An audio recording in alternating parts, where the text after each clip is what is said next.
अस्सलाम वालेकुम friends, welcome back to my channel. इस वीडियो में मैं आप लोगों से औलाद के हसूल के लिए रमज़ानुल मुबारक के आखिरी अशरे का एक इंतहाई ताकतवर अमल शेयर करूंगी। रमज़ानुल मुबारक के आखिरी अशरे की बहुत ज़्यादा फजीलत है। शब कदर भी रमज़ानुल मुबारक के आखिरी अशरे में होती है। फरामीन के मुताबिक इस रात को रमज़ान के आखिरी अशरे की ताक रातों में तलाश करना चाहिए और इनमें 19 रमज़ान की रात भी शामिल हो सकती है। शब कदर या लैलतुल कदर कुरान और हदीस के मुताबिक साल की सबसे ज़्यादा फजीलत रखने वाली रात है। ये एक रात 1000 महीनों से भी अफजल व बरतर है।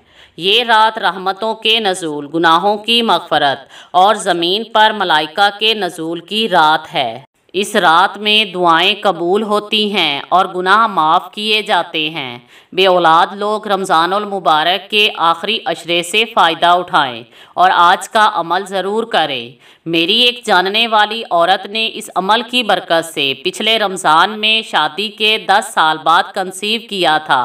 इसके लिए जो औरत भी बे औलाद हो वो रमज़ान के आखिरी अशरे में इशा की नमाज अदा करने के बाद रात के किसी भी पहर ये अमल करे। रोज़ाना 10 रुपये सदका दे। अगर रमज़ान के आखिरी अशरे की ताक रातों में ये अमल करे तो 2 रकात नमाज शब कदर पढ़े और अगर ताक रात ना हो तो 2 रकात नमाज हाजत पढ़े। इसके बाद 70 मरतबा अस्तग़फ़िरुल्लाह व अतूबु इलैह पढ़े। 100 मरतबा अस्तग़फ़िरुल्लाह रब्बी व अतूबु इलैह पढ़े। इसके बाद 1000 मरतबा दुरूद शरीफ पढ़े।